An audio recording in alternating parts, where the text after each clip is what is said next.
tune of a hip stick. You were my queen in Calico. I was your bachelor beautiful when you rode on my sleigh.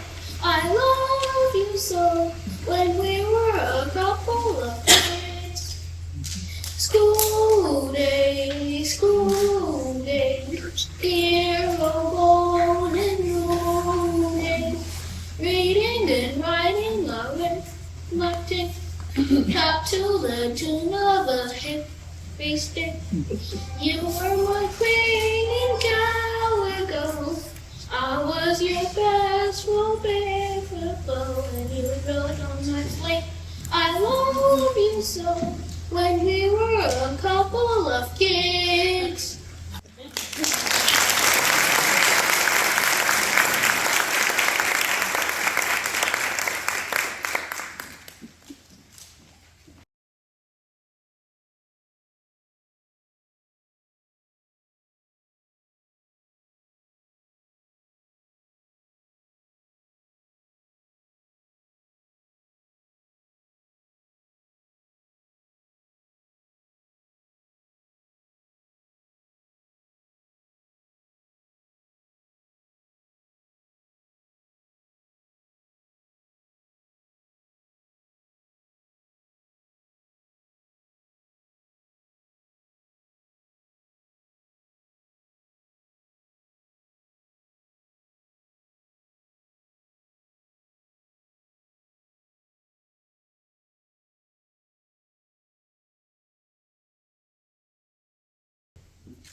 Morning, class.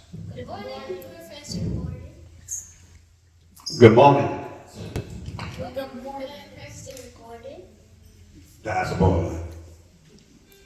Now raise your hand if you've heard stories about me. It's all right. It's all right. By the end of our time together today, we're going to get to know each other real well. Now, some of your parents, even your grandparents, they know me.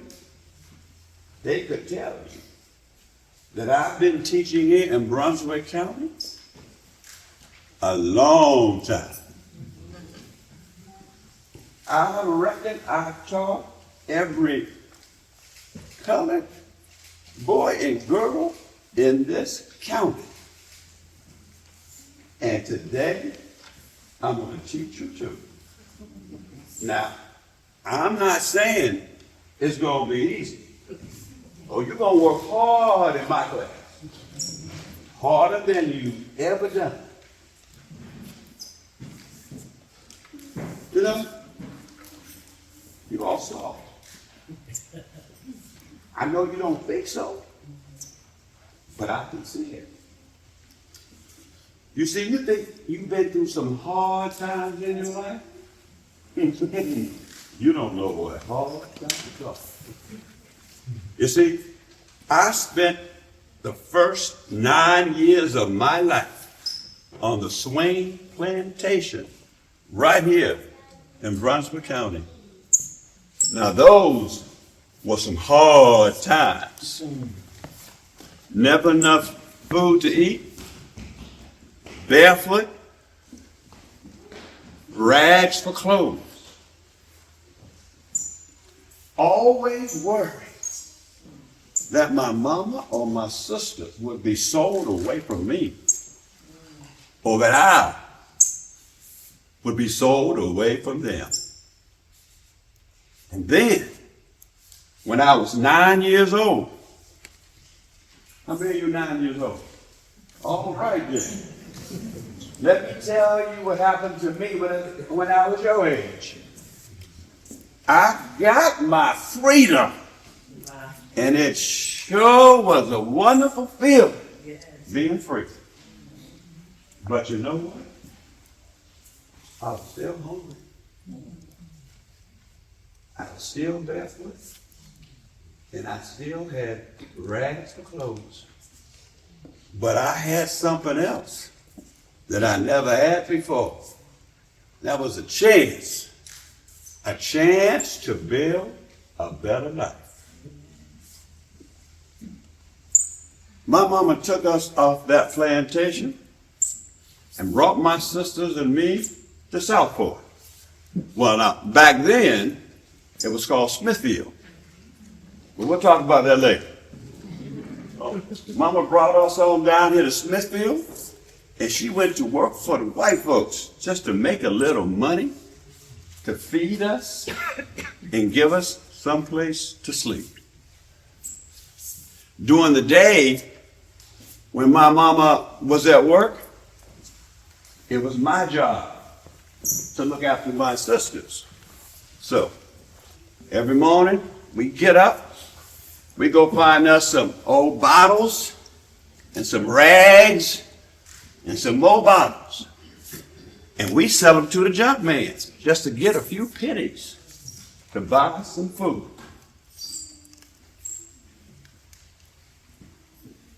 And on those days, when we didn't have no money to come buy no food, well, we just gone over here to the mulberry patch, and we pick ourselves mulberries and them sweet mulberries, and we would just eat and eat mulberries.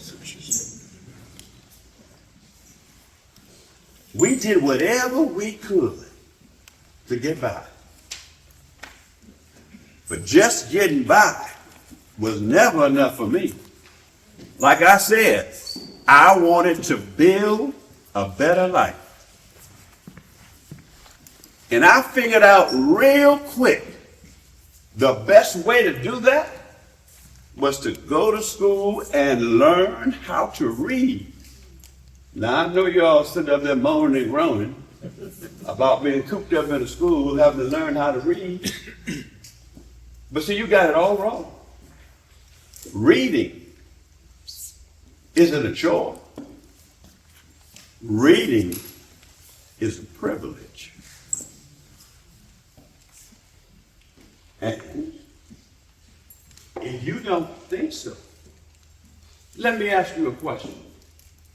Do you think they let slaves learn how to read? Right, no sir, they did not. You see, it wasn't enough for them to keep us from having our own school. No sir. They had to go and pass a law against us getting an education. Now the law is a funny thing.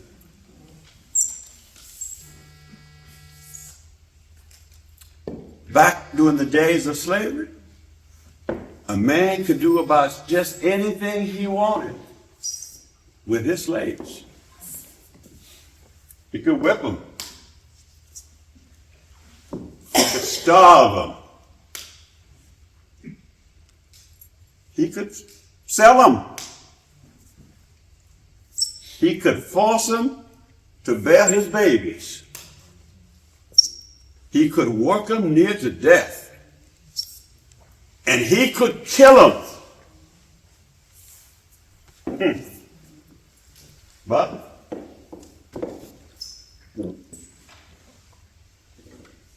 the law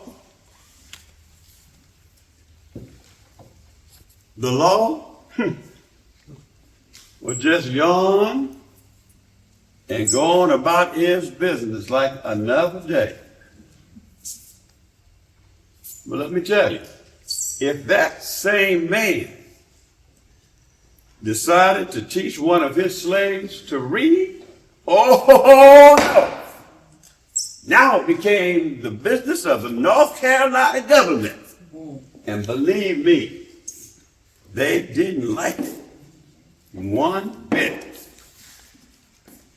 In fact, it didn't matter whether a colored man was a slave or whether he was free.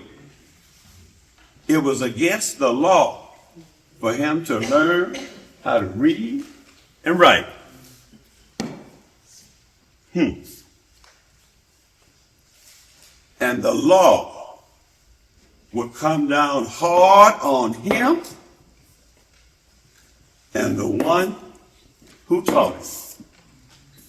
Now, you know why that would be? You have any ideas? Well, I tell you. Because reading is power. Now, I want you to say it after me. Reading is power. Oh, come on now. Say it like you mean it. Reading is power. That's what I'm talking about. And if you have any doubts about that, I want you to think about this. There is nothing more frightening to a white man than a colored man who knows how to read. You want to know why?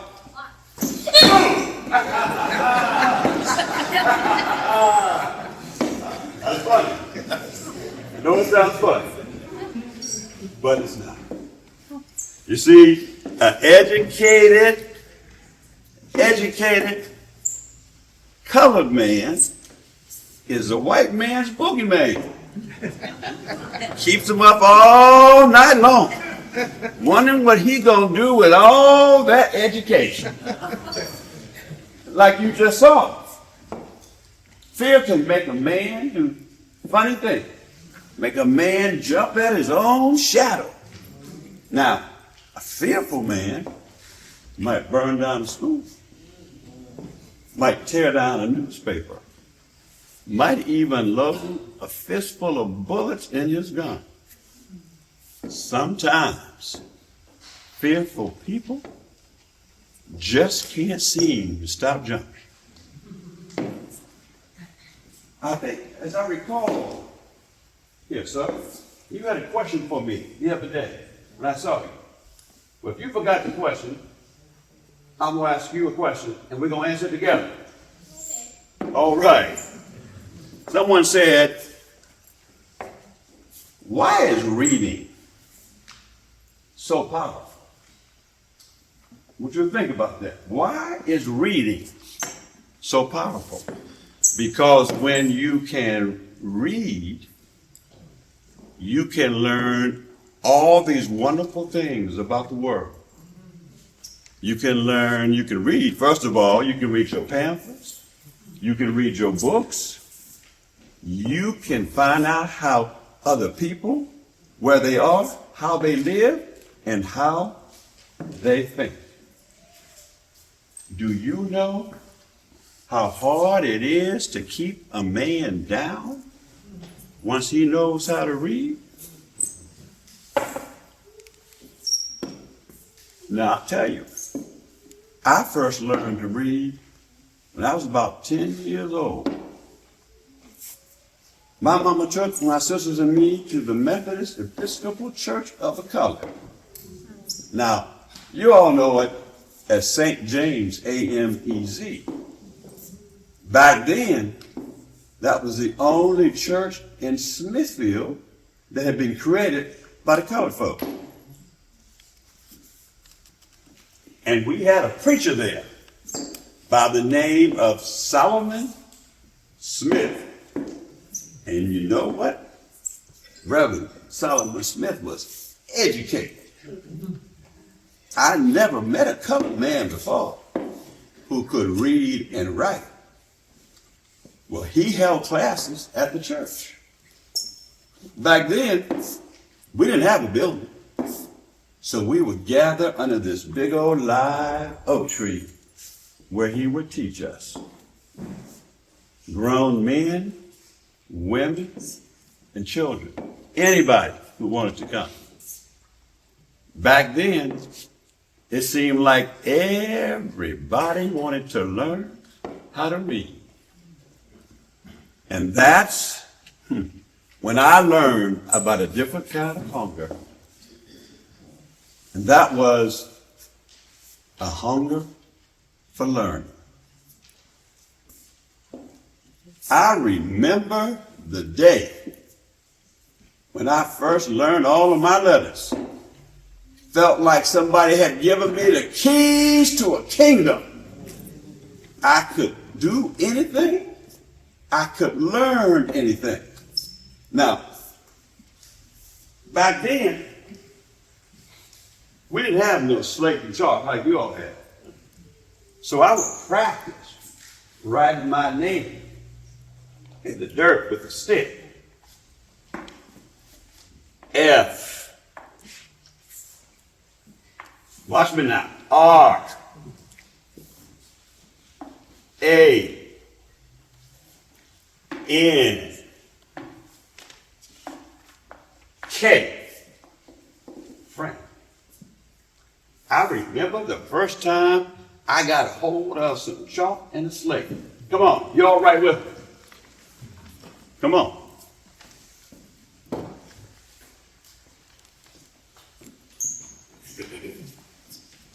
R. E. A. D. Okay. Hold up those slates so I can see it. Oh, my. Look at here. Nice job. You got the lines just right. Oh, you're looking good. Why? You must have studied. You know I was coming today. Okay, now, sweetheart. Yeah. We're going to get there. You're good. See, remember, my writing was shaky too when I first started. But I'm going to tell you, I never felt so much pride as to when I wrote my first word. Felt like, again, keys to a kingdom. And from that day forward, I never let go of those keys, no matter how many people tried to take them away from me. Now, once I got that taste of reading, I didn't stop there. I read books, pamphlets, magazines, everything I could get my hands on, because I wanted to learn all that I could.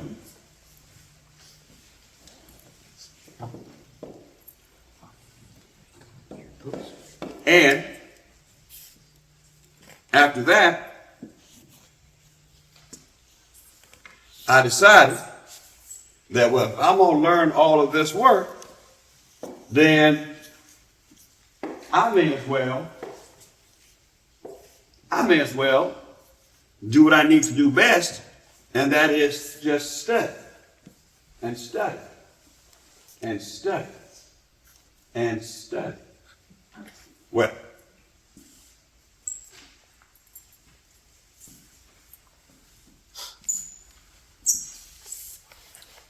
eventually, I got enough education that I became a teacher myself. And soon after that, I met me a beautiful girl. I mean, a beautiful girl. Her name was Nanny. And pretty soon, I asked Nanny to be my wife. And do you know, it was my old teacher, Solomon Smith, who stood before me and my bride and bound us together in his own house. Oh, that was a happy, happy day. Well, a few years later, old Reverend moved on to Smithfield. He never did come back. But we stayed friends all our lives. You want to know how? Because we wrote letters back and forth. Now, you try to tell me if learning isn't worth it. Well, I got one more story to tell you about old Solomon Smith. Now, I know you're not going to believe this one, but I swear it's true. Do you know that he once ran for the mayor of Smithfield? The only colored man ever to do so in the whole history of the town. I think it must have been about 1873. Oh, I'll never forget. Just imagine this. A 30-year-old colored preacher going up against a 62-year-old river pilot, white man, by the name of Captain Samuel B. Price. Now, Captain Sam was pretty much liked by most white folks in these parts. He owned himself a little farm right outside of town. Had a dozen or so slaves before the war. And he was a conservative.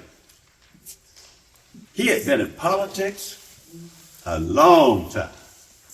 Long enough to be part of a committee that pushed for the secession when Abraham Lincoln became president. Now, you know what secession is? I'm going to tell you. Captain Sam and his committee, they tried to take North Carolina and separate it from the rest of these United States.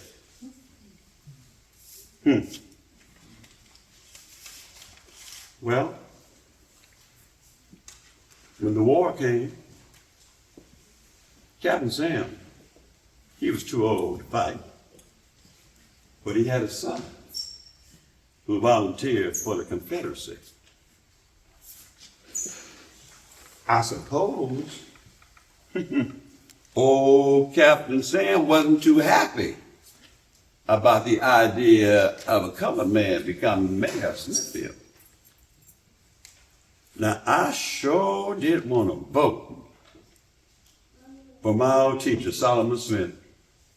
But you see, I wasn't more than 17 years old. Now, I know 17 years old may seem old to you all, but I wasn't old enough to vote. But I wasn't going to let nothing keep me from being there on election day. So I got up early the next day, went on down to the polls, and everywhere as far as you could see, nothing but colored and white men sitting around, mingling. And then they started lining up. There was a big old glass bowl. And there, as they had their ballots in their hands, you could see who they were voting for. Because back then, most men, colored or white, they couldn't read. So they kept on moving up to the glass bowl, putting them in. But you see, because I could read, I could see Solomon Smith's name written on that ballot as clear as day. Well, finally, the polls closed. And they started counting the ballots. I mean, they just counting the ballots and counting the ballots. So many ballots to count, but they kept on counting. Until finally, they had them all counted. Now raise your hands if you think Solomon Smith won.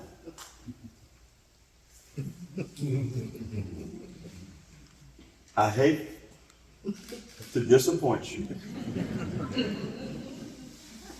but Solomon Smith lost. I didn't think he was going to win anyway, but let me tell you, he sure came awful close. Just 25 votes. Wow. Well, That day, I got inspired. As soon as I was old enough, I got into politics. I registered for the Colored Men's Party, the Republicans. Of course, they called us the radicals for thinking that colored men ought to be treated the same as white men, but whatever. But you know, I soon realized that it just wasn't enough to vote. Had to do more than just show up on election day. Had to organize. Had to be heard. Had to make sure that our voices didn't get buried. So, I got myself involved in the party. And because I could read and write, I became the secretary party, or the party secretary, for all of Brunswick County. Now, that came with a lot of responsibility. It was an important job. I wrote down everything. The minutes to the meeting, who we put in charge, who we nominated, the decisions that were made, and when the next meeting was going to be. I even wrote letters and articles to the newspapers. Because, you know, I wanted to keep them, I wanted them to know, both conservatives and radicals, what we were up to. And you know what? I wasn't afraid to say my piece neither. One time in town, a colored man was elected to be the chairman of the Republican Party. Now, he was a fine man, a decent man, hard-working, God-fearing man. Oh, he knew how to talk to people and knew how to get them to listen. But he wasn't educated. He didn't know how to read or write.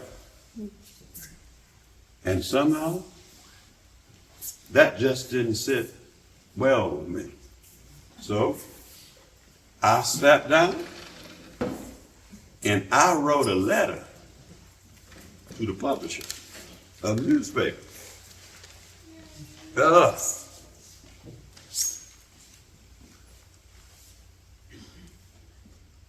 And you know what? They published it. I happen to have it right here. Okay. Editor, Southport leader, please allow me a little space in your column to say a few words to my people.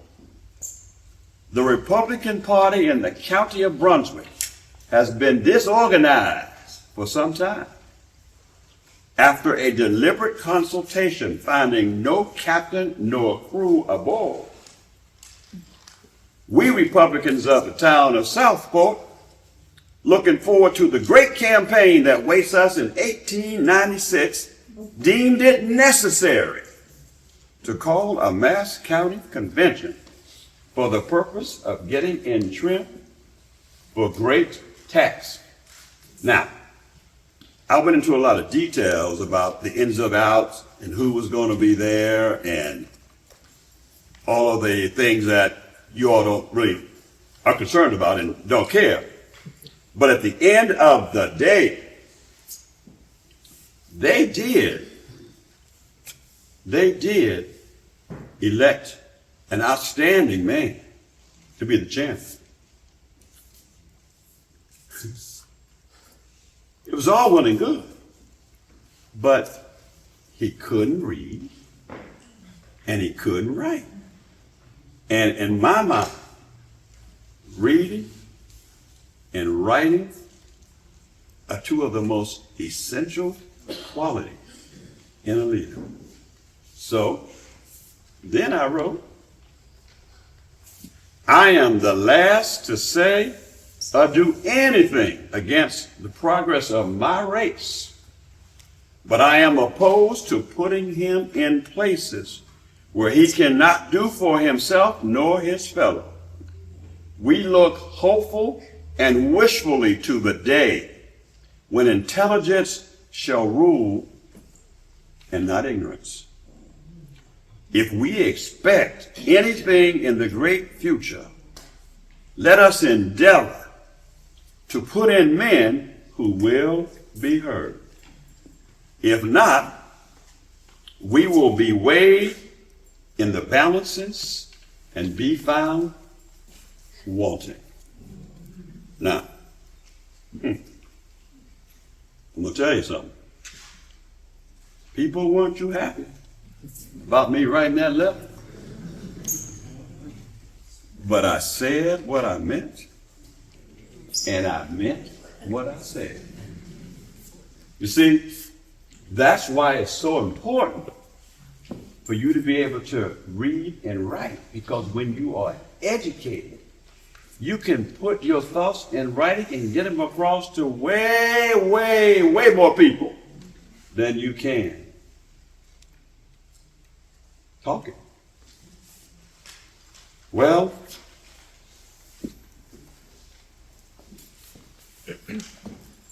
people just moved on, and I guess they decided that they had to do something.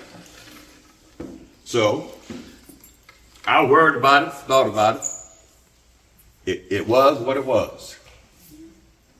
And despite, and I had some concerns, despite my worries, oh, we did get our party together. You see, our party, the Republicans, we fused with the new party. The party was called the Populist Party. Newer than the Republican Party. It's made of poor white men who were dissatisfied with the way things were going.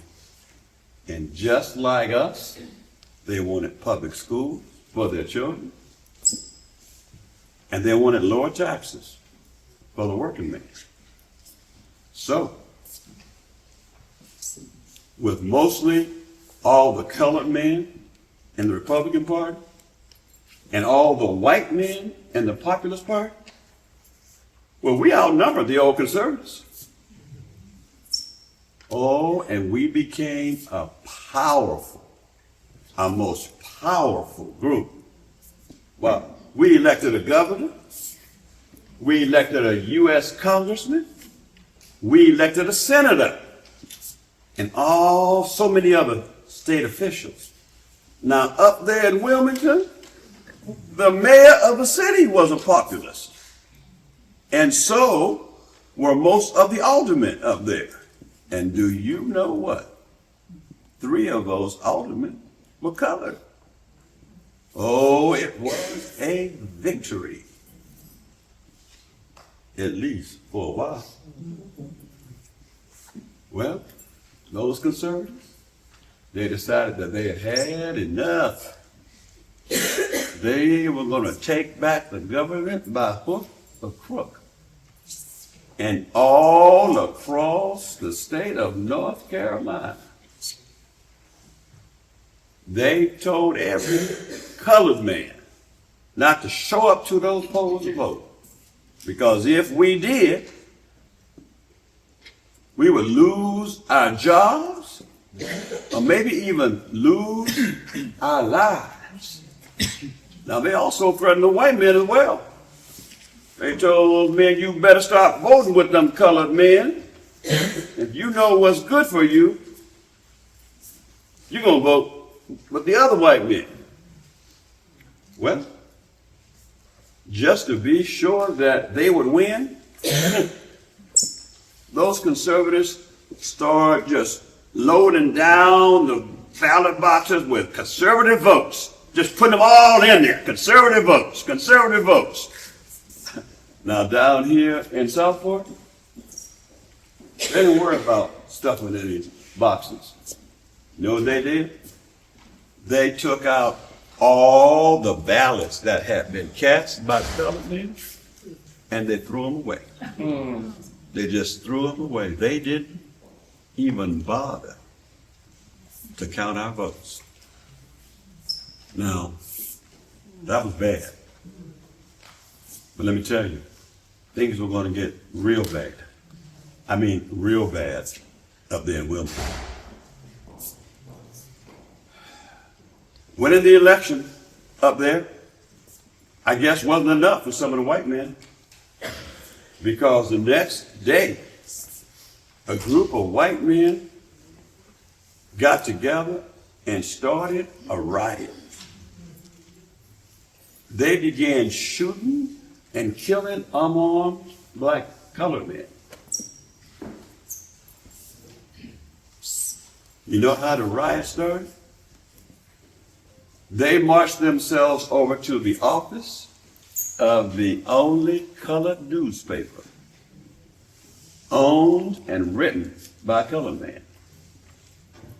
They tore open the door, broke down the printing press, took some kerosene and poured it all over the building. The building caught fire. They told that colored editor, get out of town and don't you never come back. Why? Because a colored man who can write down his ideas and share them with the world is dangerous. The white folks boogeyman.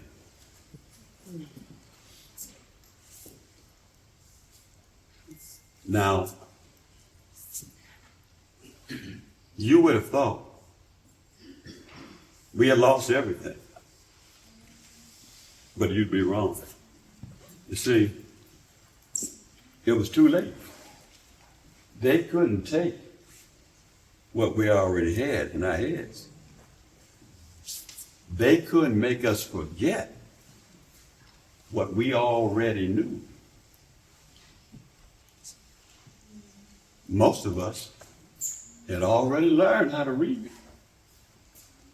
So instead, they tried something else. They controlled what we read. Only newspapers left, written by white men. Only stories told, stories the white man wanted us to hear. So if they couldn't stop us from reading, at least they could control what we were reading. Well, a few years later, they changed the law. No, wasn't the law. They changed the whole North Carolina Constitution.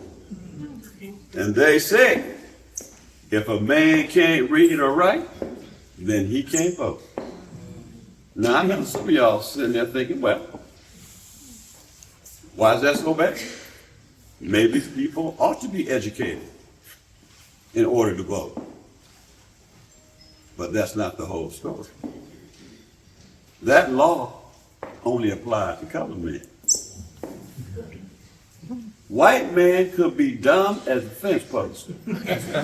Couldn't spell his name if you gave him more than half the letters. And he still got to vote. We had to prove ourselves. But by now, we have been free for almost 40 years. the majority, more than half of the colored men in the whole state of North Carolina knew how to read and write. Heck, I taught most of the ones here in Brunswick County myself. You see, I thought that, or I believed, even better, I believed, not just I thought it, but I believed it, that if I could read, that would give me power. But when I went to vote, they told me I couldn't read well enough soon enough. Turned out, there wasn't a single colored man in the whole state of North Carolina who could read or write well enough to suit me. Now, just like that, overnight, they took away our vote. Now I want you to listen to this. A white man who couldn't read was judged as more fit to vote than a colored man who could. I'm going to say it one more time. I want you all to forget this. A white man who couldn't read was judged as more fit to vote than a colored man. And you know, the cruelest part of it all, was making us believe that learning how to read, getting an education, really wasn't worth it. But, you see, we didn't give up. Even after they had taken away our vote, we still continue to fight for ourselves. 20 years later, around 1920, 21, why, we built ourselves a school for the colored children right here in Brunswick County. For the first time in the history of Brunswick County, we were going to have a school that went over the 8th grade. We worked hard to make that happen. We got so many donations from the colored families in the county. We even got donations from the white folks in the county. We got ourselves a grant from the Rosenwald Foundation, and we built ourselves a pretty school. 4 whole classrooms. All the classrooms had desks and chairs, and we even had real chalkboards on every wall.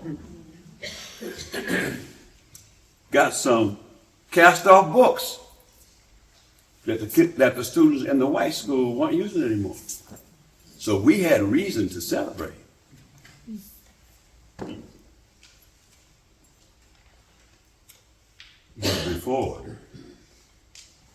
before a single child could sit at a desk, before a single lesson could be taught, our schoolhouse caught fire.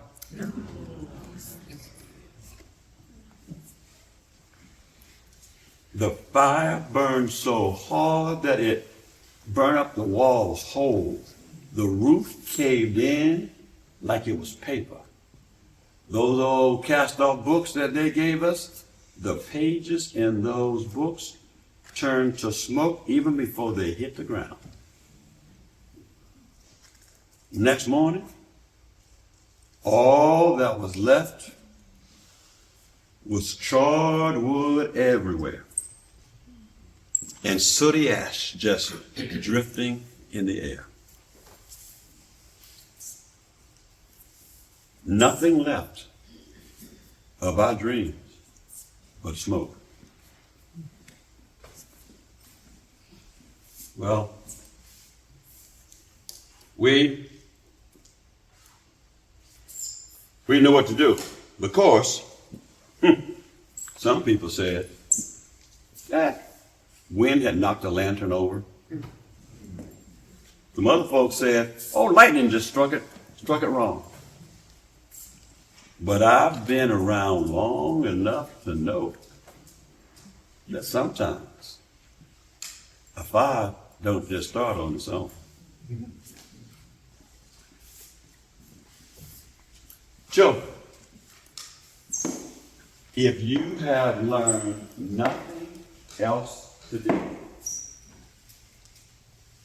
I know you have learned about determination.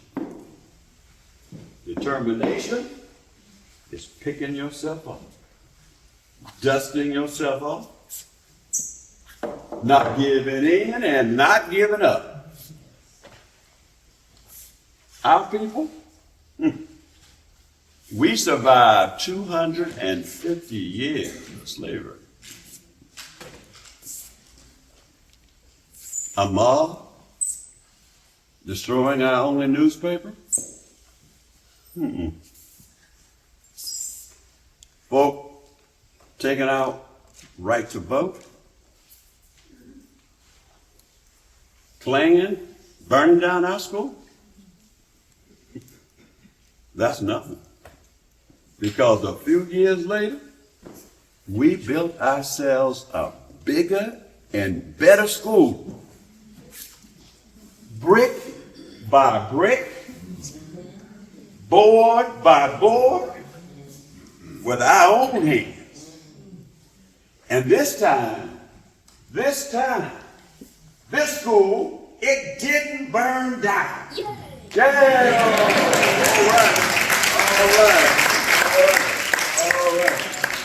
All right. And you know, some of those teachers in that school, why, they were just like me. Just like old Solomon Smith. They truly cared about their students. They believed in those students before they come to believe in themselves.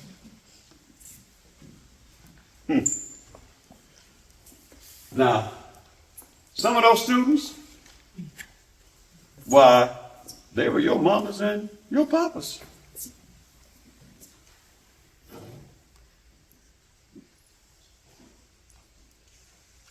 And when they grew up, some of them, they went on to college. They went to the military. And some of them became teachers, became nurses, became business people, became political leaders. And some of them even got their PhDs.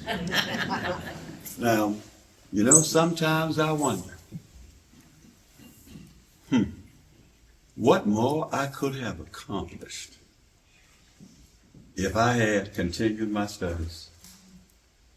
But you know, when all is said and done, I'm at peace because I know I did everything that I could with what I had. Amen. So,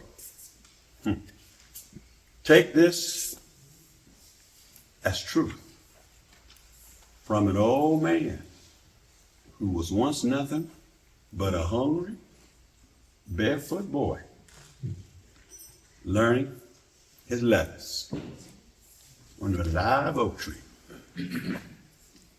Education is the one thing you can count on. They can rewrite the laws. They can take away the vote. They can burn down our schools, tear down our newspapers, even try to break our spirits. But once we learn how to read, once we get an education, they can't take that out of our heads. And they will never be able to keep us down.